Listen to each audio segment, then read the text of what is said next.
कैसे हैं दोस्तों आप सभी लोग। उम्मीद करते हो अच्छे होंगे। आज हम कुछ वाकई में यूनिक बात करने वाले हैं। हम बात करने वाले हैं बैंकिंग सिस्टम के बारे में। आज हम बात करने वाले किस तरह से हम बैंक सेटअप कर सकते हैं। ऑफ कोर्स हम लीगल प्रोसेस के बारे में बात नहीं कर रहे हैं, हम सिर्फ बात करें सिस्टम कैसे सेटअप कर सकते हैं। इसमें ऑलमोस्ट आप एफडी कर सकते हैं, आप लोन की रिक्वेस्ट होगी, आप विड्रॉल कर सकते हैं, पैसा डिपॉजिट कर सकते हैं, सब कुछ होगा। तो कैसे ये सब कुछ हुआ करेगा। आप एक अगर एनबीएफसी का सेटअप करना चाहते हैं तो ये आपके लिए यूज़फुल है। स्कूल प्रोजेक्ट, कॉलेज प्रोजेक्ट या फिर किसी भी हिसाब से यूज़ करना चाहते हैं फाइनेंशियल प्रोजेक्ट, तो आपको यूज़फुल होने वाला है। तो ये कुछ सिस्टम रहेगा, कैसे से क्या यूज़ करना है, कैसे ये पूरा वर्क करता है, इस बारे में आपके लिवो बैंक नाम से एप्लीकेशन है जो कि आपको बाई करनी पड़ेगी। That's around $49। तो एक बैंक को सेटअप करने के लिए 3000 रुपये बहुत ही कम कॉस्ट है आई थिंक। तो ये आपको यहाँ से डाउनलोड कर लेनी है, ठीक है। वंस डाउनलोड हो जाए तो आपको एक होस्टिंग चाहिए। तो लिंक मैंने बाय द वे एक अच्छी डील का आपके डिस्क्रिप्शन में दे रखा है। तो अगर मेन पे सेटअप कर रहे हैं तो आपको सब डोमेन सेटअप करने की जरूरत नहीं है। तो मेरे केस में मैंने इसको ऑलरेडी एक सब डोमेन डेमो सेटअप कर रखा है। अगर आप मेरे पिछले वीडियो देख रहे होंगे तो बेसिकली आपको करना क्या है, आपको डोमेन सेक्शन में जाना है। ऑलरेडी आप होस्टिंग डोमेन खरीदेंगे इकट्ठे तो सेटअप मिलता ही आपको। फाइल्स में जाना है, फाइल्स मैनेजर पर जैसे हम क्लिक करेंगे जो भी आपने फाइल्स डाउनलोड करी होंगी उनको आपको अपलोड करना होगा।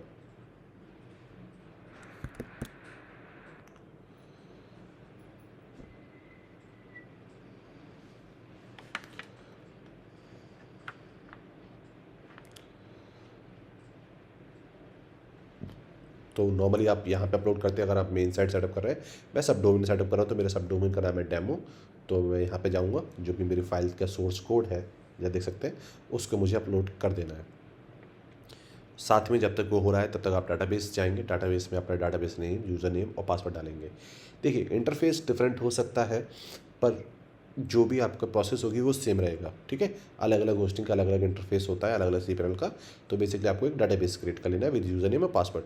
तो मेरे केस में ऑलरेडी एक डाटाबेस क्रिएटेड है तो मैं उसी को यूज़ करने वाला हूँ।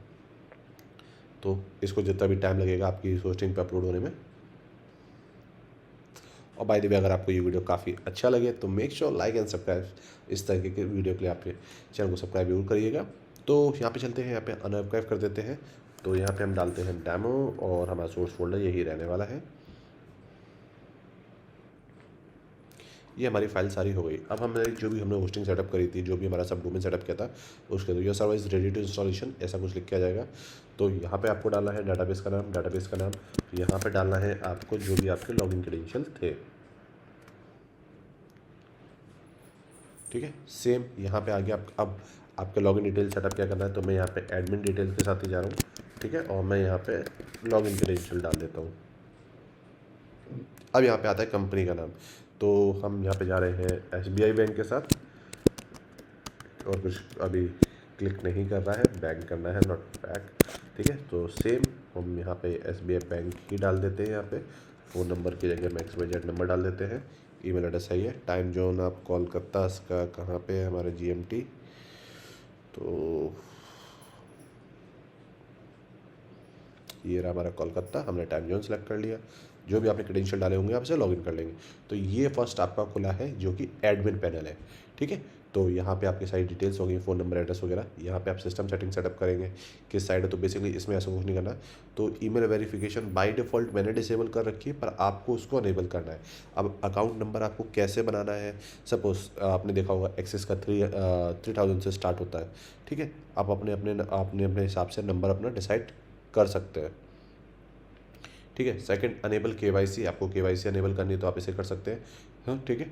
तो जो प्रोसेस हो गए। देन रिक्वेस्ट ओटीपी, तो ऑफकोर्स यहाँ पे ओटीपी हर चीज़ के लिए रिक्वायरमेंट होगा। मैं अभी अनेबल नहीं कर रहा हूँ क्योंकि मेरे पास एसएमएस गेटवे नहीं है, ठीक है। तो जैसे आप एसएमएस गेटवे बाई कर लेंगे, ठीक है, तो जो भी उसको आपको यहाँ पे लॉगिन क्रेडेंशियल उसकी डाल देना है, जो भी उसकी डिटेल्स है, पे वगैरह, ठीक है। तो यहाँ पे आपका चालू हो जाएगा। यहाँ पे एसएमटीपी इन्फॉर्मेशन, सोशल लॉगिन के लिए ऑलरेडी मैंने गूगल लॉगिन आप डालेंगे, मेरे चैनल पर आपको वीडियो मिल जाएगा कि इस तरह से गूगल से लॉगिन कराना है। पर नॉर्मली बैंक में आप इस प्रोसेस को नहीं देते हैं, अगर देना चाहें तो आप दे सकते हैं। बैंक का आपका लोगो वगैरह ये सब आपको यहाँ से सेटअप कर लेना। वंस इज सेटअप डन तो कुछ इस तरह का आपको इंटरफेस दिखेगा, पेंडिंग केवाईसी वगैरह दिख रहा है। अब हम साइट को खोल लेते हैं एक प्राइवेट विंडो में। हमें एडमिन साइड बहुत कुछ सेटअप करना है पर हम एक एग्जांपल खोलते हैं। ये होगा आपका फ्रंट साइड, कैसे एडिट करेंगे हम बात करेंगे। डिफ़ॉल्ट रेट कैसे है, यूएसडी को डॉलर को कैसे हटाना है, ये सारी चीज़ों में हम बात करते हैं। तो उससे पहले हम यहाँ पे जाते हैं साइनअप प्रोसेस पे। साइनअप प्रोसेस पे यहाँ पे नाम आ गया तो यहाँ पे मैं अपना ही नाम डाल देता हूँ, ठीक है। ओके, यहाँ पे डाल दिया, यहाँ पे क्रेडेंशियल, तो यहाँ पे हम इसको 1 कर देते हैं क्योंकि हमने एडमिन का ईमेल एड्रेस यही दिया था। इंडिया सेलेक्ट किया, ठीक है, यहाँ पे नंबर डाला, यहाँ पे हमने पासवर्ड डाला जिससे यूज़र लॉगिन करना चाहता है, ठीक है। तो हमने KYC को बाय डिफ़ॉल्ट अनेबल कर दिया था आई थिंक, ठीक है, तो ऑलरेडी ओके, ठीक है, फिर से वो चेंज हो चुका है। अगर अपनी ईमेल एड्रेस नोटिस करें ऑटो फॉर्म के चक्कर में, तो हम यहाँ पे जाके इसे 1 डाल देते हैं और ये हमारा अकाउंट क्रिएट हो जाना चाहिए। ओके, पासवर्ड नोट मैच, कई बार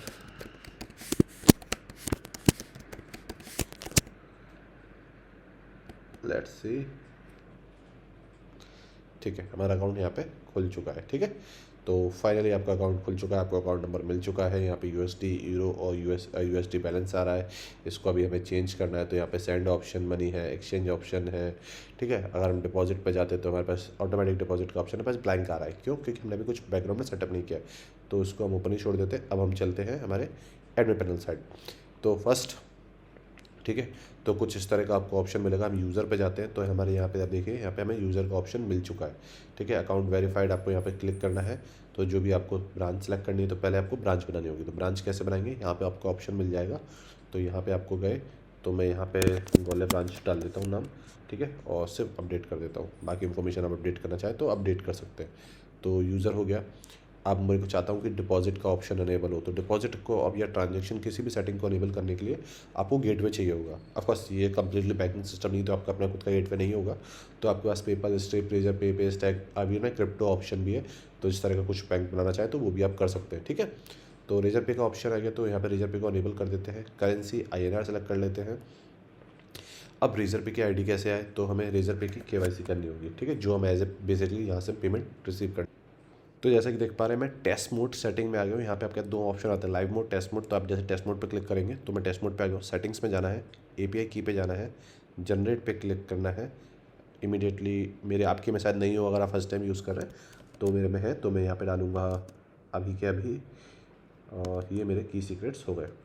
डेमो क्रेडेंशियल है, तो इसमें आपको ज़्यादा टेंशन लेने की जरूरत नहीं है, ठीक है। मिनिमम डिपॉजिट हम करेंगे 10 रुपये, मैक्सिमम डिपॉजिट हम करेंगे 1 लाख रुपये। फिक्स चार्ज हम 2 रुपये चार्ज करेंगे, और 1% हम एक्स्ट्रा चार्ज करेंगे, ठीक है। क्योंकि आप वैसे आपको ज़्यादा चार्ज करना चाहिए, 3 से 4%, क्योंकि रेजर पे भी जो भी आप पेमेंट गेटवे करेंगे वो भी 2% आपका मिनिमम लेगा, अगर बाकी में आप इसे सेटअप कर रहे हैं तो, इन केस में, ठीक है। तो हमने यहाँ पे रेजर पे को अनेबल कर दिया, ठीक है। यूज़र हो गया। अब हम एक यूज़र को हम यहीं से और क्रिएट कर लेते हैं, जिसका नाम हम डेमो दे देते हैं, demo@gmail.com, ठीक है। जो ये आपका उसका वो हो गया। अकाउंट नंबर ऑटोमेटिक जनरेट हो जाएगा। कंट्री सेलेक्ट करिए आपने, तो उनको भी हम इंडिया के ही रेजिडेंस बनाएंगे, ठीक है। और जो भी आपका फ़ोन नंबर वगैरह आपको देना है, ब्रांच सेलेक्ट करी, ठीक है। स्टेटस एक्टिव करी, बाकी सारी चीज़ें आप सेलेक्ट एक्टिव करना चाहें तो कर सकते हैं, ठीक है। अब देखिए वायर ट्रांसफ़र हमारा 0 है, ठीक है। अब लोन में चलते हैं पहले, ठीक है। एक यहाँ पे हमें पहले करेंसी लिस्ट पे जाते हैं। हमारी बाय डिफ़ॉल्ट करेंसी है वो USD है, तो इसको हम चेंज करके INR कर देते हैं। तो एक्सचेंज यहाँ पे से हमें नाम चेंज करना है। आप चाहते हो कि मल्टीपल उसमें करेंसी में नहीं डील करना है, तो बेसिकली कुछ नहीं करना है, जैसे ही अपडेट हो जाए इनको डिलीट कर देना है। मैं बाकी करेंसियों को डिलीट कर देता हूँ। तो बाय डिफ़ॉल्ट मेरी करेंसी क्या हो गई, INR हो गई, ठीक है। अब आपको कोई लोन्स है, तो आप हर किसी के लोन तो हर बैंक देता नहीं है, तो लोन प्रोडक्ट्स में जाएंगे, तो यहाँ पे आपके पास लिख के आ जाएगा स्टूडेंट लोन, होम लोन। यहाँ पे हमने सेलेक्ट किया कितने % का आप इंटरेस्ट चार्ज कर रहे हैं। ये फ्लैट है, ये उसमें मॉर्गेज टाइप है, तो इंटरेस्ट टाइप सेलेक्ट किया। अगर इसमें आपको कोई चेंजेस करने हैं तो अपने अकॉर्डिंग आप चेंज कर सकते हैं। टर्म क्या है, कंडीशन क्या है, कितना मिनिमम अमाउंट होगा, वो आप चीज़ें डिसाइड कर सकते हैं। सेम को उसमें फिक्स डिपॉजिट के भी प्लान्स होते हैं कि मिनिमम 500 रुपये है, बेसिक इतने रुपये है। तो हम बेसिक का अमाउंट, ऑफकोर्स ये USD में था, तो बेसिक का अमाउंट हम इसको बढ़ा के 10,000 रुपये करीबन कर देते हैं, ठीक है। मिनिमम अमाउंट, मिनिमम मैक्सिमम इतने, मिनिमम कर देते हैं 6,000 और मैक्सिमम इतना 8% ऐसा, ठीक है। ये हमारे बन गया FD, ठीक है। FD हो गया, लोन हो गया। अब चलते हैं हमारा जो यूज़र था उसके अकाउंट में। हमने 2 यूज़र बना रखे हैं, तो जैसे ही यहाँ पे आएंगे, तो देखिए अब जैसे हम रिलोड करते हैं, तो हमारे पास INR बैलेंस, बाकी हमारी करेंसी जा चुकी है। अब हमें लोन लेना है, ठीक है। तो लोन के लिए हम यहाँ पे जाएंगे, अप्लाई न्यू लोन करेंगे। लोन का प्रोडक्ट सेलेक्ट किया कि हमें स्टूडेंट लोन लेना है, वो आपको फ्रंट साइड पे बताना होगा। अमाउंट अप्लाई करना है तो हमने यहाँ पे 1000 रुपये अप्लाई कर दिया। डॉक्यूमेंट में आप उसको चेंज कर सकते हैं, अपना KYC वगैरह कुछ जो भी लिखना चाहें वो लिख सकते हैं। ठीक है, हमने अप्लाई कर दिया, पेंडिंग रिक्वेस्ट चली गई। सेम हम FD भी अप्लाई कर देते हैं यहाँ से पहले। ठीक है, तो पर FD के लिए हम FD अप्लाई कैसे करेंगे? FD के लिए हमारे पास बैलेंस ही नहीं है, तो हम जाते हैं डिपॉजिट मनी में। डिपॉजिट मनी में ऑटोमेटिक डिपॉजिट पे गए, रेजर पे के ऑप्शन पे गए, हमने डाला यहाँ पे कि हमको 10,000 रुपये चाहिए। ठीक है, तो ये लिख के आया, पे नाउ पे क्लिक किया, टेस्ट मोड आ गया, आपके में नहीं आएगा अगर सर डायरेक्ट सेटअप कर रहे हैं। हम गए नेट बैंकिंग ऑप्शन में गए, बैंक सेलेक्ट किया, जो भी बैंक सेलेक्ट करना है, ऑटोमेटिकली हमारे पास पेमेंट आ जाएगा। सक्सेस करना है, फेलियर करना है, तो हमें सक्सेस करना है।